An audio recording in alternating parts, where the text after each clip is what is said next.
Bonjour à toutes et à tous. Aujourd'hui, je voulais vous parler d'une histoire qui m'a marqué pendant mon enfance.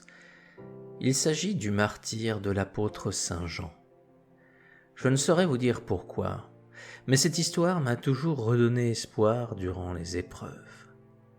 Et vu ce que traverse notre monde actuellement, j'ai pensé qu'il serait peut-être bon de la rappeler, en souhaitant qu'elle vous fasse autant de bienfaits qu'à moi.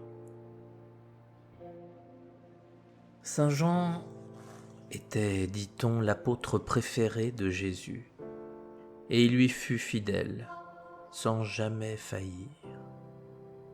Au moment le plus terrible de la vie de Jésus, quand il fut seul, arrêté, quand ses disciples se sauvèrent tous par peur des représailles, quand même leur chef, Saint Pierre, renia Jésus, Jean, lui, ne fuit pas.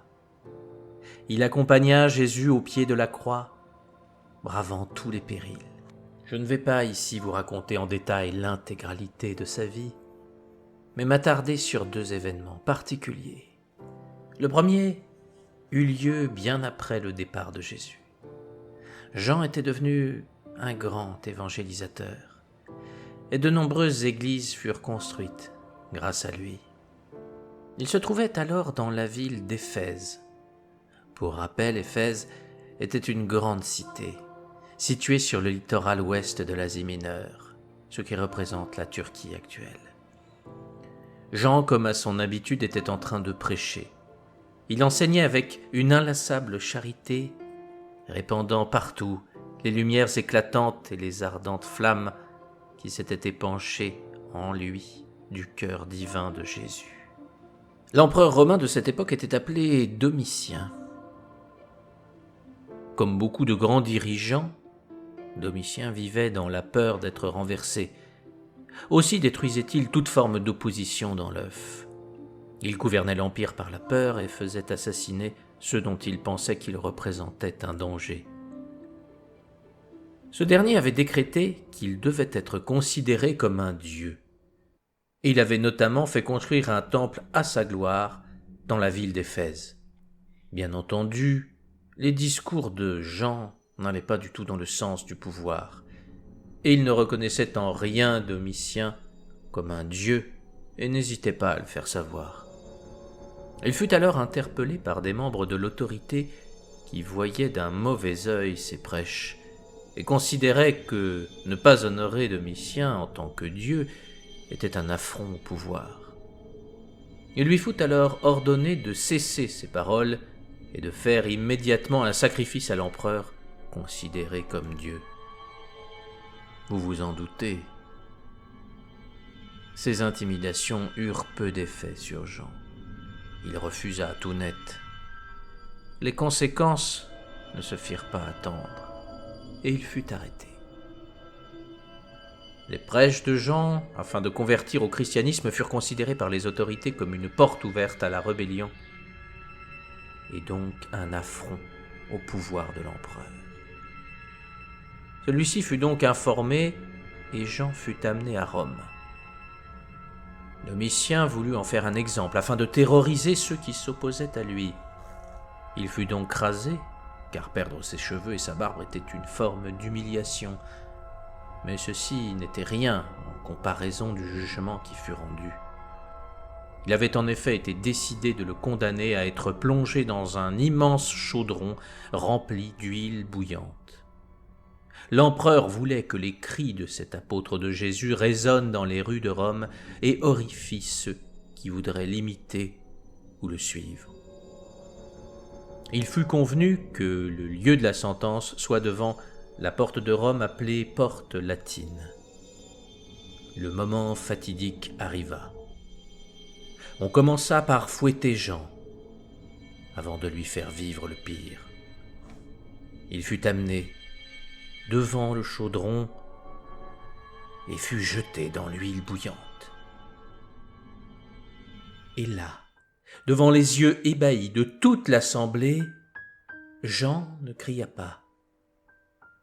Au contraire, il semblait calme et certains avaient l'impression qu'il nageait doucement dans l'huile. Ce qui aurait dû générer la pire des douleurs semblait à l'inverse revitaliser l'apôtre. Et en le sortant de cette immense cuve d'huile, tout le monde constata qu'il semblait régénéré et même plus jeune. L'empereur, en constatant ce miracle, se rendit compte que s'il provoquait la mort de Jean, il risquait le courroux du vrai Dieu. Mais d'un autre côté, il ne pouvait pas continuer à le laisser prêcher contre lui. Il décida donc de l'exiler sur l'île de Patmos, en pensant que là-bas, il ne serait plus un problème. Et c'est sur cette île que Jean, dans un grand isolement au fond d'une grotte, écrivit le livre de l'Apocalypse. Il y a tant à raconter sur ce merveilleux disciple de Jésus, sur ce grand saint. Mais la vidéo ferait des heures, alors je me suis contenté de simplement vous évoquer ce passage de sa vie qui m'a toujours beaucoup ému.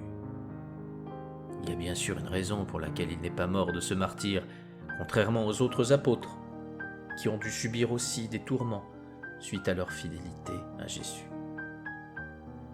Avant de finir la vidéo, toutefois, je voulais vous raconter un dernier événement miraculeux. Ce n'est pas décrit dans la Bible, mais plusieurs auteurs en ont parlé dans les textes anciens, comme l'écrivain Éphrem d'Antioche, ou saint Augustin, ou bien encore saint Grégoire de Tours. Alors qu'il avait plus de 100 ans, Jean prit 7 disciples hors d'Éphèse et leur a demandé de creuser une tombe en forme de croix. Puis Jean est entré dans la tombe et ses disciples l'ont enterré là, alors qu'il était encore vivant.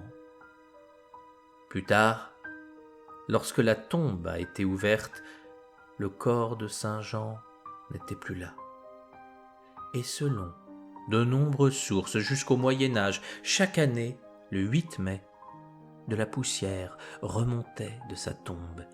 Cette poussière était aussi appelée la manne de Saint Jean. Et cette manne permettait de guérir de nombreux malades et de nombreuses afflictions. La tombe de Saint Jean a connu beaucoup de modifications, et elle fut pendant longtemps l'un des plus grands sanctuaires de la chrétienté. Ses ruines toujours imposantes en témoignent encore de nos jours.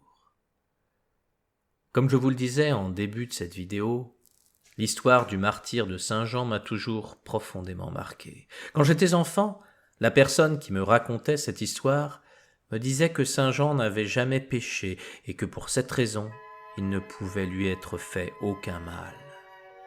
Il avait toujours gardé fidélité au Christ, même face aux pires peurs, et cette loyauté totale ainsi que son amour immense pour Jésus le rendait invincible au mal. Même le plus puissant homme du monde de cette époque qui se faisait élever comme un dieu ne put rien contre Saint Jean et son amour pour le Christ. Et par-delà la mort, il continua à faire des miracles. Alors, mes amis, quel exemple magnifique que Saint Jean. Ne vous inspire-t-il pas comme lui? En cette période de désespoir, là où le mal frappe de grands coups, soyons comme Saint Jean, fidèles par-dessus tout au Christ. Et vous verrez, oui, vous verrez que toutes les forces obscures les plus puissantes ne pourront rien contre vous si vous êtes fidèles à Dieu.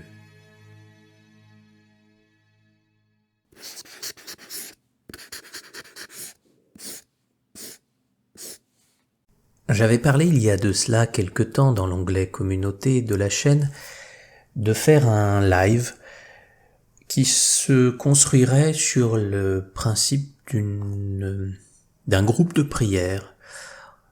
L'idée était surtout de partir de la phrase de Jésus qui dit « Et pareillement, je vous le dis, si 2 d'entre vous sur la terre se mettent d'accord pour demander quoi que ce soit, ils l'obtiendront de mon Père qui est aux cieux. En effet, quand 2 ou 3 sont réunis en mon nom, je suis là au milieu d'eux. » C'est cette phrase qui est la fondation de ce live que je souhaite réaliser. Alors j'ai déjà eu plusieurs réponses de personnes qui étaient d'accord et je les remercie grandement. Pour l'instant, c'est ce que j'expliquais, je ne suis pas encore complètement au point sur l'outil. Alors je pensais de base à faire un live sur YouTube, c'est sûrement ce que je ferai dans un premier temps. Et puis, eh bien, nous verrons comment ça se passe. Donc, à l'image de cette phrase de Jésus, nous serions regroupés tous ensemble, même si nous ne sommes pas trop nombreux, sur une thématique pour aider quelqu'un ou pour aider quelqu'un qui vit des difficultés, et de former un groupe et de demander donc à Jésus de nous aider pour que la vie de cette personne ou la santé de cette personne s'améliore. Si jamais vous êtes intéressé, vous pouvez aussi me le signaler dans les commentaires ou me le dire par mail. Comme ça, étant donné que tous ceux qui me l'ont déjà signalé, ça me permet de savoir à peu près combien de personnes on sera. Et puis ce sera une première et on verra comment ça se passe. Je vous demanderai d'être sûrement un peu indulgent pour la première fois parce qu'un direct ce n'est pas nécessairement évident. Et puis si vous avez des suggestions là aussi sur ce que vous aimeriez que l'on puisse faire pendant ce live, eh bien n'hésitez pas à me le dire. Voilà, je vous souhaite comme toujours le meilleur.